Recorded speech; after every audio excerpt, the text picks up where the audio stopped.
12월 21일 새벽 기도입니다. 오늘은 베드로전서 4장 1절에서 19절 말씀을 읽고 하나님 말씀을 함께 생각해 보겠습니다. 사람들은 살아가면서 착각을 하는 경우가 있습니다. 내가 그리스도인이기 때문에 착한 일을 하고 바르게 살면 다른 사람들이 나를 보고 자신을 돌이켜서 착하게 살기로 결정할 것이다 라고 생각하는 경우가 많이 있습니다. 그런데 이것이 사실은 굉장히 큰 착각이라는 겁니다. 여러분 살아보니까 정말 어땠습니까? 착하게 살고 정직하게 살고 바르게 살면 사람들이 오히려 이렇게 바라보는 경우가 많죠. 너만 왜 그래? 왜 너만 유별나게 하고 그래? 모난 돌이 정맞아. 가만히 있으면 평균은 간다. 이렇게 말하면서 괜히 너만 착하고 정직한 것처럼 설치지 말고 오히려 너도 우리처럼 해라. 평소에 하던 대로 해라. 유별 떨지 말아라. 이렇게 이야기를 합니다. 때로는 그렇게 말을 하면서 더 많은 시련을 주기도 합니다. 그래서 그리스도인으로 살아간다고 하는 것이 굉장히 힘들고 어렵습니다.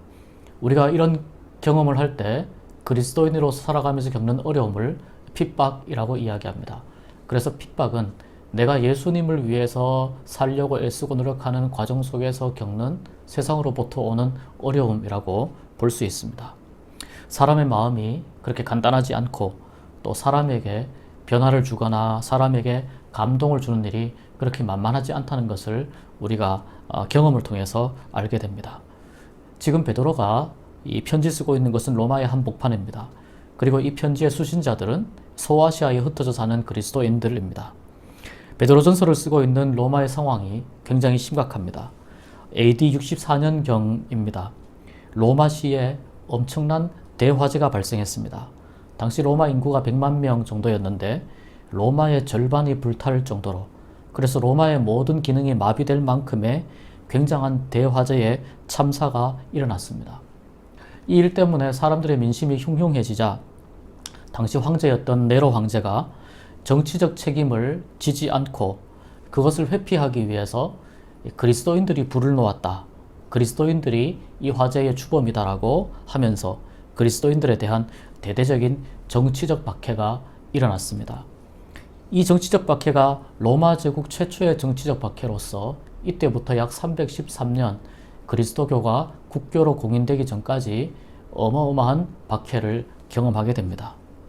요즘 그 유행가 가사 중에 테스형 세상이 왜 이래 라고 하는 그런 노래가 있는데 정말 이때 당시에 이 로마에 살고 있던 많은 그리스도인들은 아마도 이렇게 생각했을지도 모르겠습니다.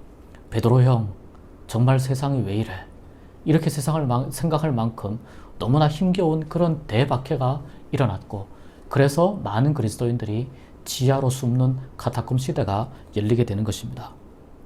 베드로는 이 네로에 의해서 촉발된 박해가 단기간에 멈추지 않을 것이라고 보았습니다.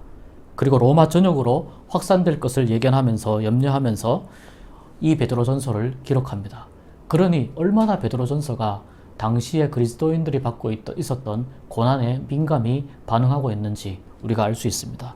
고난 받는다라고 하는 의미의 파스코라고 하는 단어가 베드로전서에서만 12번이나 사용이 됩니다. 그런데 신약 성경 전체에서도 이 고난이라고 하는 단어는 베드로전서를 빼고는 11번밖에 나오지 않습니다. 그만큼 베드로전서는 고난을 깊이 다루고 있는 편지입니다. 그리스도인들은 잘 살고 싶었고 정직하게 예수님의 가르침을 실천하고 싶었습니다. 그런데 마른 하늘의 날벼락처럼 로마시의 대화재의 방화범으로 그리스도인들이 지목되면서 하루아침에 핍박의 대상이 되었습니다. 마치 고난이 동굴째 굴러들어온 양상입니다. 불교에서 인생을 고해, 즉 고난의 바다라고 말했던가요? 지금 로마의 그리스도인들이 이런 고난의 바다 속에서 폭풍우가 지나가기만을 숨죽여 기다리고 있습니다. 그 내용을 잘 다루고 있는 것이 바로 4장, 베드로전서 4장인데요. 그래서 4장 1절에 이렇게 시작합니다. 그리스도께서 육체의 고난을 받으셨으니, 우리가 지금 받고 있는 이 고난이 그리스도께서 받으신 육체의 고난과 매우 긴밀히 연결된다 라는 의미입니다. 그래서 그리스도는 우리가 받고 있는 고난을 잘 이해하고 헤아리신다. 또 그리스도께서 받으신 이 고난은 누구를 위한 고난이냐? 바로 오늘날 고난받고 있는 성도들을 위한 고난이다. 내가 고난받고 있는 이 현장에, 그 자리에, 이 눈물의 장소에 고난당하고 멸시당하고 채찍질당한 그리스도가 함께 하신다. 이 고난의 그리스도를 붙잡는 일이야말로 우리가 고난을 이겨내는 가장 확실한 신앙의 결단이요 선택이 될 수 있다 라는 의미에서 4장 1절을 그리스도께서 육체의 고난을 받으셨다 라고 시작합니다. 베드로전서에서 강조되는 또 하나의 사실이 있습니다. 고난을 받고 있는 그리스도인들에게 무엇이 필요할까요? 그리스도인들이 누구냐라고 하는 정체성입니다. 이것이 분명하면 삶의 목적이 분명해지고 그렇다면 고난을 이겨낼 수 있습니다. 그래서 그리스도인은 누구인가? 그리고 그에 걸맞는 삶은 무엇인가? 여기에 또한 베드로전서는 집중합니다. 예를 들어 강도는 어떤 사람이며 그는 어떤 삶을 살아가는가? 너무나 쉽게 답이 나오지 않습니까? 어부는 누구이며 어떤 삶을 살아가는가? 그렇다면 그리스도인은 누구이며 그리스도인이라고 하는 정체성과 또 그에 따르는 삶은 어떤 모습이어야 되는가? 복음에 부합하는 삶이어야 되고 예수님을 따르는 삶이어야 한다. 우리가 고난 가운데에서도 그리스도인이라고 하는 이름을 가지고 살아갈 수 있는 이유, 예수님을 따라 살아갈 수 있는 이유가 바로 예수님이 부여해 주신 우리의 정체성에 있다는 것입니다. 우리가 어둠의 자식이 아니고 하나님의 자녀이기 때문입니다. 그래서 3절의 다양한 죄들의 목록은 지나간 것으로 족하다라고 이야기합니다. 심지어 음란, 정욕, 술취함, 또 방탕하게 살아가는 로마의 사람들은 그리스도인들이 자기들과 같은 모습으로 살지 않는 것에 대하여 매우 이상하게 생각했습니다.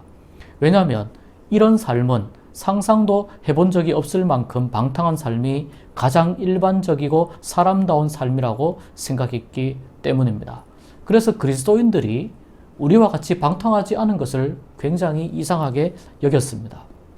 그런데다가 황제가 그리스도인들이 방화범이라고 몰아붙이니 방탕하게 살면서 안 그래도 집에 불이 나서 화가 났던 로마인들이 그 마음속에 있는 죄성을 그리스도인들에게 폭발시키기 시작하는 겁니다. 그리스도인들에 대한 화풀이를 무자비하게 하는 겁니다. 그렇다 하여도 그리스도인들은 지나온 방탕한 삶으로 다시 돌아가지 않습니다. 그들과 같이 달리지 않고 그들과 같이 먹거나 그들과 같이 생활하지 않습니다. 이것을 구별된 삶이라 이야기합니다. 그래서 방탕하던 삶에서 그리스도인의 삶을 살기로 결단한 사람은 자신의 변화를 이상하게 여기는 주위의 시선을 이겨내야 하고 이겨낼 힘을 달라고 기도해야 합니다. 그렇지 않고 적당히 사는 것을 선택하면 하나님께서 보실 때 왕같은 제사장이요 거룩한 나라요 하나님의 소유된 백성이 될 수가 없습니다. 그래서 그리스도인이라고 하는 정체성, 나는 누구인가 라고 하는 것에 대한 나의 정체성이 매우 중요하다는 것입니다. 그리스도인들은 극심한 고난을 받을 때 이것을 세상의 종말과 연결시키기도 합니다. 여기에서도 그런 생각의 흐름을 발견할 수 있는데 바로 베드로가 언급하는 만물의 마지막이라고 하는 표현입니다. 오늘 목숨이 다한 사람에게는 오늘이 그 마지막이고 역사적으로 종말을 맞이하는 사람에게는 그때가 만물의 마지막이 됩니다. 이렇게 개인으로서 맞이하는 종말과 역사 속에서 맞이하는 종말의 이 두 가지를 생각하며 살아야 하는데 그때 필요한 것은 정신을 차리는 일입니다. 종말의 때에는 흑과 백이 명확해지지 않기 때문입니다. 좌우분별이 어렵고 따라서 분별할 수 있도록 정신을 차려서 기도하라고 베드로 사도가 우리에게 이야기해주고 있습니다. 극심한 고난의 상황에서 생각하게 되는 이 종말의 때에 성도가 이길 힘이 8절 이하에 나옵니다. 무엇보다도 서로 뜨겁게 사랑할지니 사랑은 허다한 죄를 덮느니라. 이 말은 죄를 덮어두고 지나간다는 의미가 아닙니다. 성도들이 뜨겁게 사랑하는 삶과 그렇게 공동체를 만들어가는 모습을 통해서 이 심판의 때에 그들이 비록 죄가 있음에도 불구하고 그 죄의 가리움을 받게 된다는 은혜의 관점에서 이 말씀을 해석해야 됩니다. 그리고 반복되는 단어가 하나님이 하시는 것처럼입니다. 말을 할 때도 하나님의 말씀을 하는 것처럼, 봉사하려고 할 때도 하나님이 공급하시는 힘으로 하는 것처럼 하라. 하나님 앞에서 자아, 즉 자기의 고집과 아집을 버리고 하나님이라면 어떻게 말하고 어떻게 행동하고 어떻게 봉사하셨을까, 이것을 고민하며 그대로 실천하라는 말입니다. 예전에 나왔던 책인데요. 예수님이라면 어떻게 하셨을까? 이런 질문을 계속 던질 때 우리가 종말의 시대에 하나님이 기뻐하시는 삶을 살 수 있다는 의미입니다.